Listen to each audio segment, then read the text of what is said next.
ආයුබෝවන් ආදරණීය හිතවතුනි අද ඕගොල්ලත් එක්ක මෙච්චර දවසක් කතා කරේ ශ්‍රී ලාංකිකයෝ එක්කනේ අද අපි සූදානම් පොඩ්ඩක් අල්ලපු රාජ්‍යයකට ගිහිල්ලා අපේ ආදරණීය සහෘදයෙක් එක්ක කතා කරන්න ඕගොල්ලෝ දන්නවා සමහර වෙලාවට ලංකාව අමාරු වෙනාම උදව්වට එන එක රාජ්‍යයක් තමයි අපි දන්නවා අපිට ණය එහෙම දෙනවා සමහර වෙලාවට ක්‍රිකට් මැච් එකක් එහෙම තිබ්බොත් අපි ටිකක් මේගොල්ලොත් එක්ක තරහයි ඒ වෙන කවුරුත් නෙවෙයි බංග්ලාදේශේ අපි සූදානම් මේ ආදරණීය සහෘදයත් එක්ක කතා කරන්න කොහොමද බංග්ලාදේශය ඇතුලේ දරුවෙකුට අධ්‍යාපනයෙන් ඉස්සරහට යන්නේ කොහොමද ඔවුන්ගේ මොනවාද අනාගත බලාපොරොත්තු ඔවුන් මොකක්ද අනාගතේ කරන්න හදන්නේ සහ ඔවුන්ට ඒ අනාගත බලාපොරොත්තු ඉෂ්ට කරගන්න කොහොමද ඒ රට උදව් කරලා දෙන්නේ සෝ මේ වැඩේ කරන්න මට සිංහලෙන් බෑ ඒ නිසා එයා සිංහල දන්නේ නැහැ ඒ නිසා මම බංග්ලාදේශ භාෂාව දන්නේ I'm සූදානම් ඉංග්‍රීසි භාෂාවෙන් කරන්න. Hi everyone, we have wonderful character in my university. His name is Dr. Kaiser. So, as I already introduced you, he is from Bangladesh. So, we would like to have some sort of insights from him. How Bangladeshi students can achieve their dreams, their expectation. How can they become an engineer or any kind of high-ranking person throughout their educational challenges. Hi Kaiser, how are you? Hi Sharon, yeah, I'm good. Okay, first of all I would like to have a brief overview about yourself to introduce my audience. Okay. Hello everyone, I'm Kaiser, I'm from Bangladesh. So currently I'm at University Malaya. Working here, and I've also been graduated from here. I did my PhD from here, and I've been with academia for the last, I think, since 2016. So it's almost about 8 to 9 years. And before that, I used to be an engineer. And yeah, my area of interest is engineering, but I also love to talk about and learn about, especially about multidisciplinary studies and everything. Yeah. Okay, you know. As soon as he has obtained his postgraduate as a doctor, he got an opportunity to join as an academia, join as a faculty member of University Malaya. So Kaiser, my first question, what about your feelings about that achievement?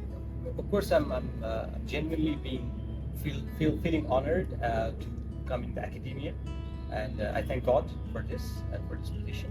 But what I can understand from the topic that you're introducing at the first, that how Bangladeshi people, or especially Bangladeshi students who are interested in pursuing their career based on what they have learned from their education system in Bangladesh, and what is their aspirations, and are they achieving what they're actually aspiring for. I think that was probably your viewpoint. So from that viewpoint, I feel myself as one of the privileged people, because it's not very easy to find an academic job as an international in other countries, especially someone who's from Bangladesh and subcontinental countries. I think that's why we're here to discuss. Okay, so we can keep him as a role model, and if someone want to follow him, we can do it. He has his own YouTube channel. I think we can roll it out for this role model part. We can discuss something else, instead of being personal or instead of being specific, let's talk about the thing that we have common ground. Thank you very much for your honesty. So anyhow, my first question. So if a student in school level want to be an engineer, let's see, this is the common business of both of us, right? What are the pathways available? Okay, the pathways you mean in Bangladesh? Yeah, Bangladesh. Okay, currently we have, if you can, let's take a bird eye view from Bangladesh education system from the school level. Then the first thing you will notice that there are 3 types of education system. One is like a conventional, the one probably you and I come from. Yeah. And another one is called the technical, as specialized in technical education. Let's say the engineering things or the paramedical things been introduced, since the school level. Uh-huh. So that's a kind of a specialized technical side. That's another like a set of curriculum that they have. So that's another method or another system, education system. The third one that we have is a kind of a religious Islamic madrasa system.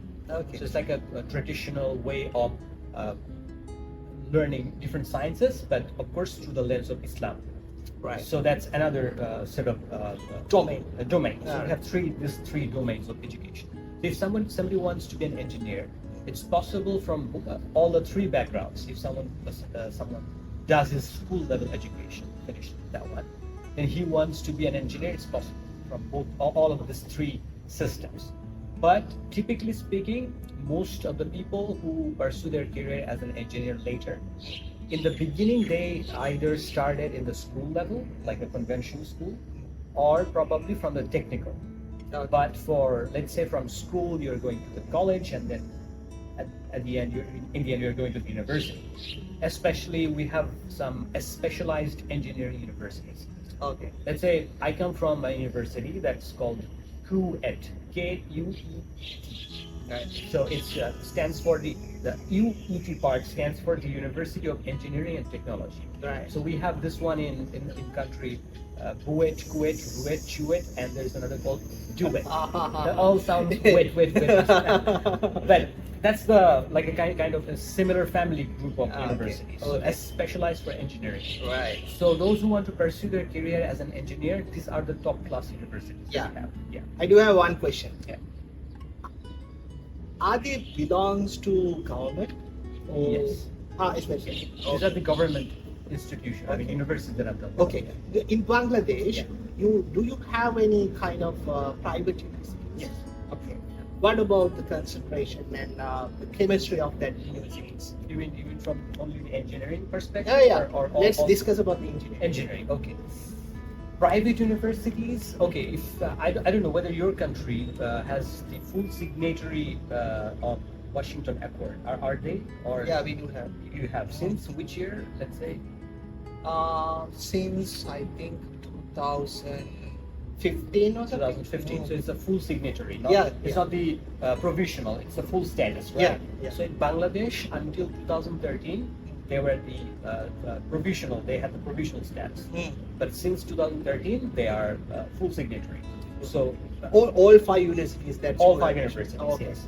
But the private universities, they are still not under that category. Uh-huh. So they don't have the accreditation, Okay. but they have, someone can be engineer, Mm. but you know that they're not full signatory yet. Okay. So private universities are mostly doing their operation for different subject areas, but a specialized private universities for engineering, there's only one exists in our country. That's called AUST, Ahsanullah University of Science and Technology. Okay. That is dedicated to engineering.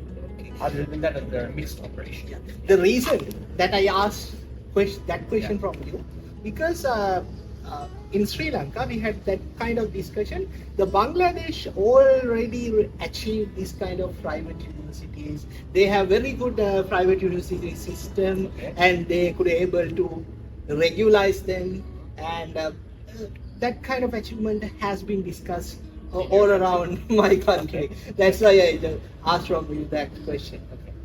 Okay. Anyhow, so let's see about the primary education, right? So what type of assessments available in primary education? Primary. Yeah, primary. In primary education system, to be very honest with you, from if you are within something, then you will see one picture. But if you're outside of something, you will see another picture. Yeah. But the question is, who is observing from outside? Uh-huh. Is it other nationalities, or it is us? Yeah. Like when I was in my country, Ah. I was in my country means when I was living in my country, Yeah. and then I could not actually find out the problems or the loopholes that exist in our education system, especially from the primary education system. Okay. But when I like left the country to pursue my career outside abroad, right now I'm here in Malaysia, and then when I compare the education system with this one with my country, then I can see the loopholes right now. Okay. So what I believe in my country, currently speaking, to be very fair with you, we have a very good curriculum. I should not say very good, but I should say it's okay to do so. Yeah. Okay. So Okay. we have so curriculum, Uh. but what we lack, Uh. that actually like pushes us behind our expectation. Like let's say we have implemented policies, we have established policies, we have good buildings, we have infrastructure, everything. But why we are still not meeting our criteria, the expected one? Yeah. The main reason what I found is the lack of good teachers. Most of the time, Lack of good teachers Yeah. mean it's entirely dependent on their training, right? So we can develop a teacher from his own capabilities as well as by having a good training. Okay. He could be a good teacher, right? So what is your estimation? I mean, how they could achieve their experience and also how they could be a good teacher? okay. I believe the training institutions are quite available. Uh-huh. There are quite government like send like patronizes a lot of money for that. Mm. But what we lack truly is the one is said if someone is not passionate enough, is not interested enough in teaching, Uh-huh. then he should not come in this domain. So I do have a question. Yeah, Right? Can I just Yeah, this one yeah, from, sure. from Okay. that one? Okay. So what happens? The primary education, in particular, Yeah. the facilities, the job salary, and all the other stuff provided by the government and also private institutions, especially from the government side, these are not sufficient enough to lead a decent life. So what happens? Similar if thing someone- is happening in Sri Lanka. if someone fails in all the career path, Uh-huh. then his final option is probably Oh my primary God. school teaching. Yeah. Yeah. Because, you know, So you see, if you enter, I'm sorry to interrupt. Okay. If you enter a classroom Uh. at a primary level in Bangladesh, Uh-huh. you'll see teachers are depressed, students are depressed too. teachers are depressed because they couldn't make their career path as Yeah. expected, and Yeah. students are inherently Yeah. depressed because of the teachers. there There should is- be an influence, right? Yeah, there's no excitement in the class or motivation in the class. Yeah. But in my country, Yeah. there are some people who are extremely passionate about teaching, Okay. right? That's- They would like to be a teacher. But the thing is that the amount of rewards and how they getting Remuneration, rewards, yeah. remuneration, Yeah. it's not enough. But in most of the subcontinent people, Yeah. we always have very good respect among our teachers. Yes. Even right. they are in the primary Yes, education, we have that respect, yes. right? Yes. So some people get mesmerized about that respect Yeah. and they join Yeah. to that Yeah. education Yeah. system, right? So that should be admired. That should be still, I mean, if we talk about our countries, Mm. let's say Sri Lanka, Bangladesh, I believe majority of the people are not urban people, they're rural people. Let's say, Yeah. like the city culture that Mm. you and I come from, bro. Mm. That's not the culture of the whole country. Yeah. So if you and go- also the city culture available in our countries. Actually, it's not a city culture, Actually, right? it's not a city culture. Yeah. So what my point is, It is called semi-urbanization. semi-urbanization. Yeah. Yeah. So if you go to any place, those who still have the respect for their teachers, Mm. mostly they're still not urbanized yet. Yeah. Yeah. Because nowadays what happens, Yeah. especially after the emergence of private institutions, Yeah. where they take the education as a business model. Ah. Like they run as a business model. I Ah. give you service Ah. and you give me money. Yeah. So if you're happy enough, 5 star. Ah. If you're not happy enough, 1 star. So something like that. Yeah. So there the customary attitude between teachers and students, that actually spoils the manner that you talked about. And that still doesn't happen in the rural areas. Okay. So somehow that still exists. Okay. Luckily. Yeah, I do. Now I'm raising another question. Okay. So, sure. what about the tuitions? Do you have any tuition classes? Because in Sri Lanka, we normally practice a huge amount of tuition. You know, when we consider about the primary education, our students always willing to go for a tuition after the school. Okay. Right? Even for the Buddhism, Okay. right? Even for Buddhism, they are Yeah, going yeah. tuition, right? So mathematics, science, they Yeah, are all- they are you in name a it. major, Yeah, you name major it, yeah. business, right? Especially in English, Yeah, right? yeah, yeah. So I don't have a doubt. In Bangladesh, Yeah. do you have that thing? Because there's a huge competition among Sri Lankan tuition masters. they want to gather a lot of customers. Yes, yes, yes. And also this customary culture, Yeah. right? Customer and service providers Yes, yes, culture has been established Yes. because of this division. Yeah. So what about your idea? It's nothing different. Similar thing was happening. Similar. Is happening, right? Yes, yes. Oh, Even okay. some, I don't know about the culture in Sri Lanka, how, in what extent it exists, but in Bangladesh, even sometimes in the classroom, teachers come and they teach a little bit, and they Uh-huh. say, if you are interested enough more, then please come to my house. I just like a Bloom's taxonomy, right? Yeah. So if you want to reach a Yeah. evaluation level, you have to come to my Yes, class. come to my class. Yeah. Or Personal- otherwise, personal. only declarative knowledge. Yes. Okay. Yeah. Anyhow, okay. This is the true nature of both of countries about the primary education. Sadly true. So, what about the attitudes of school children? I mean, are they in the competition of following some sort of examination, or are they relaxed of their working? To be honest with you, I don't know exactly what is the very latest like a curriculum structure or curriculum practice in Bangladesh, because it's been a quite long time I'm not involved in any primary education thing or something. So what I know from my experience in my past, and like a surface knowledge that I have about it, is the students. I mean, can you just repeat the exact point that you were trying to ask? I mean, in Sri Lanka, Uh-huh. our students always runs toward the exam. Okay, the exam system. Yeah, Yes, yeah. I remember that one. So the examination, I think, still exists. It also exists that their grades and marks are displayed to others as well. And of course, even though you change the whole system of the education, you can't really change the mindset of the parents. Ah. So they always compete each other. Yeah. Like look at that kid. Ah. You go and take some blessings from him. Yeah. And be like him. Uh-huh. So this kind of competitive mentality exists in our society so badly, and it's very sad. Still available, right? Yes, still available. Okay, what about the STEM education? Do we have, are you practicing STEM education, science, technology, Yes, yes, yes. mathematics, and entertainment? Entertainment, there are some curriculum corrections are being done right now, which, I mean, our country has gone through significant political change. Yeah. So in the previous regime, we had one sort of curriculum, which now there are so many discussions all around that we have to update our curriculum, because that curriculum was somehow not very compatible with the subcontinent education, especially to our country. It's for many reasons. So the education, if you talk about STEM, yes, it's been practiced, but as per I'm concerned, it's been practiced in our own way, in our own style. Okay. Which I appreciate, actually. Yeah, that should be, because when we consider about any kind of philosophy, Yeah. we can apply it in our own way. Yes, yes, because I- it should be suitable for our culture. Exactly, And way we exactly. think, right? Okay. I So- believe, on a side note on your statement, I believe that education is like water.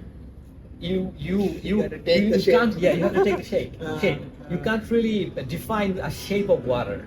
That's the thing. Yeah. Whatever culture it goes, it should take that shape. Yeah.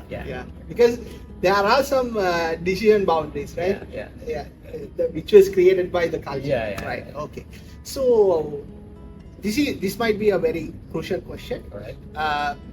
So can you tell me what is the percentage of school children who are able to become a scholar? I mean, become a university student in your country?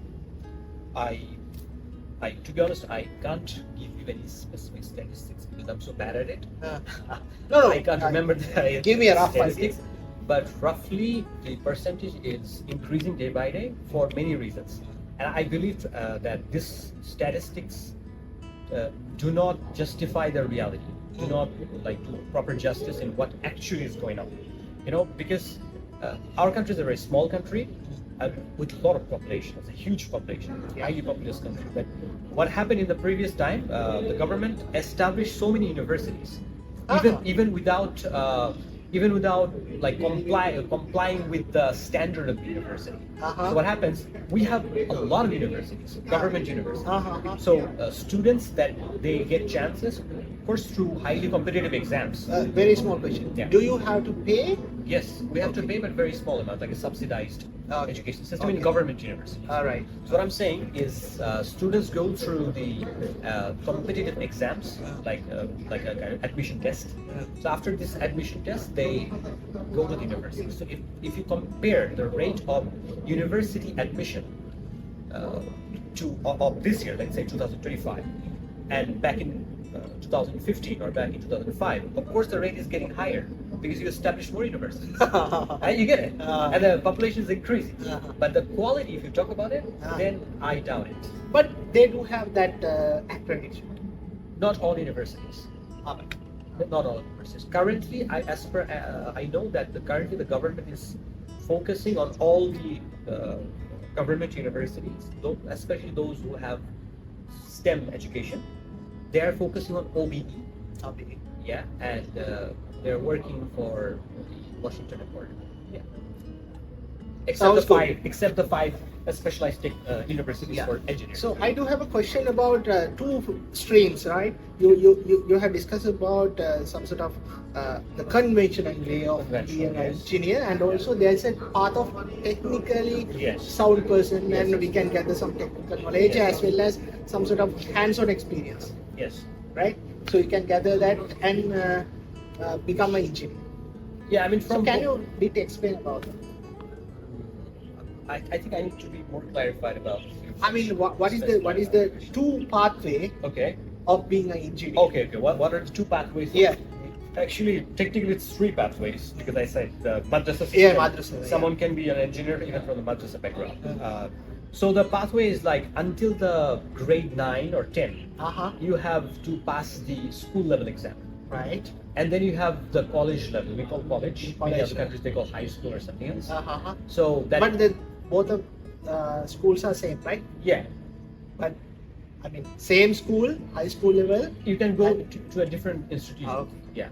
It doesn't necessarily mean it's the same institution. Right. Let's say I finished my school degree, like secondary school certificate, we call it, SSC, from one school. All right. And then I later went to another college from where I did my higher secondary certificate. The same thing's happening in Sri Lanka. Okay. So after that, when you already passed your 12th grade, then you enter to university. You're right. Okay. So this is how from all the three streams they come together to be an engineer or something.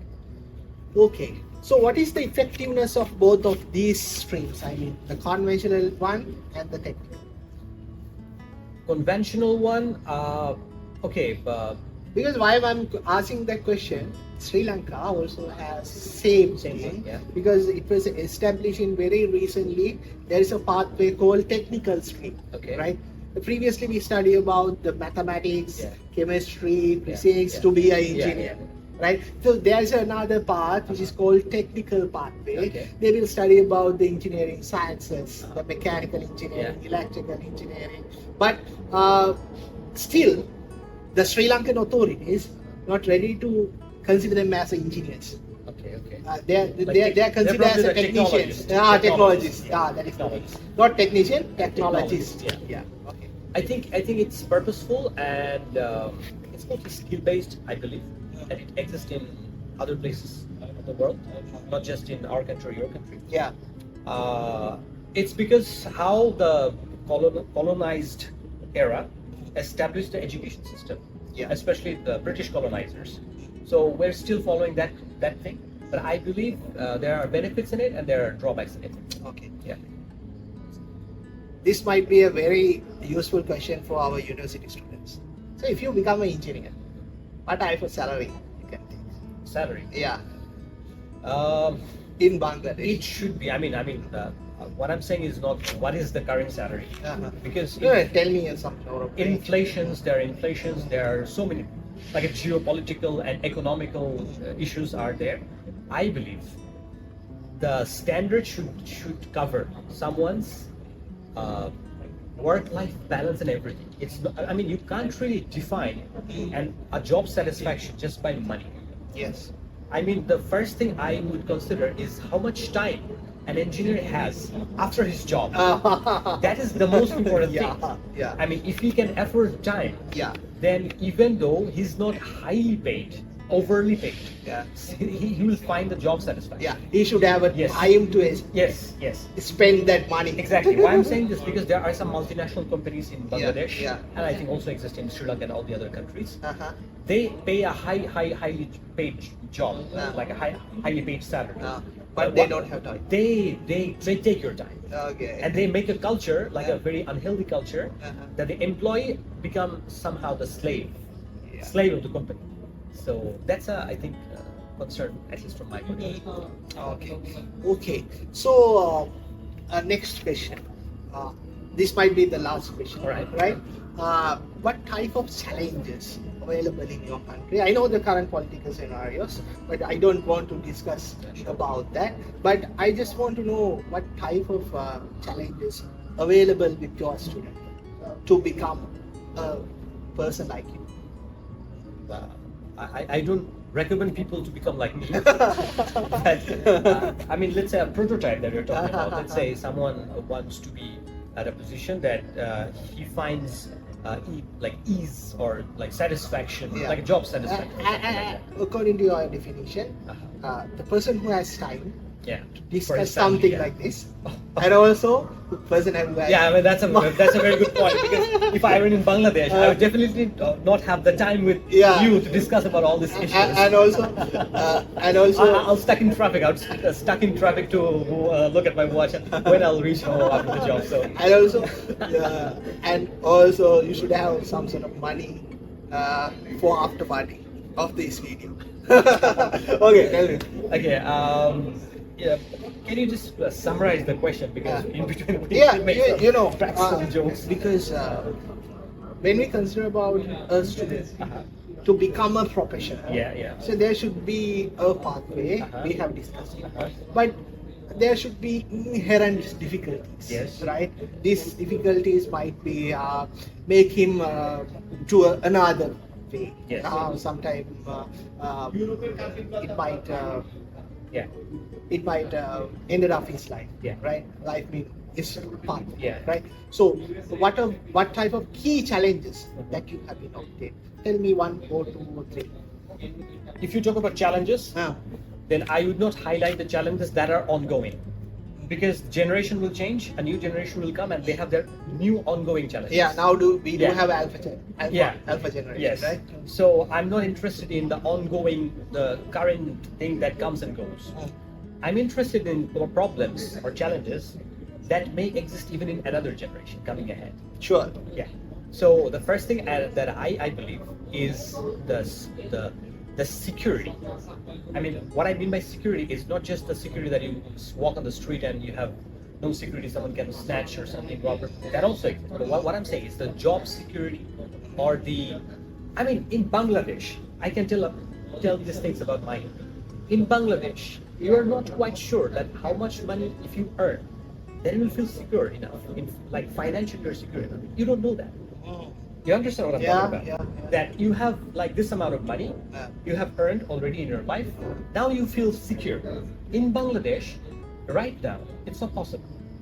It's because corruption in every social fabric is that much like a Trump factor that you can't really know that if let's say I want to go through a legal procedure to achieve that property, then to catch this property, when you go through that legal procedure, you have to spend so many bribery money, this and that. So you're not quite sure that how much money you need in your life. So if we can ensure that this sort of security we have, the corruption is not there, and we can ensure that people can afford things, whatever they have within their capacity, without any this sort of unexpected noise. That's me. If you have some sort of money, let's see $100, right? You should have a good estimation. What can I do from this Exactly. money? Right? I know that I earned $100, and I know that I have to spend $80. Yeah. and the rest 20 I can save. Yeah. But currently, because of corruption, the whole thing is just like that. You can't really estimate how much money I And can. also the real value of the money is not available. It's not there. Yes, yes, that's my point. Okay, good. That is the most typical problem with Sri Lankans, Indians, and Bangladesh. Okay, thank you very much. We hope to have another session with you about discussing about the PhDs and other kind of Sure, if I thing. have that time. Right. So this is the end of our session. So thank you very much, guys, to be with us. So this is Shiran, Sri Lanka. Thank you.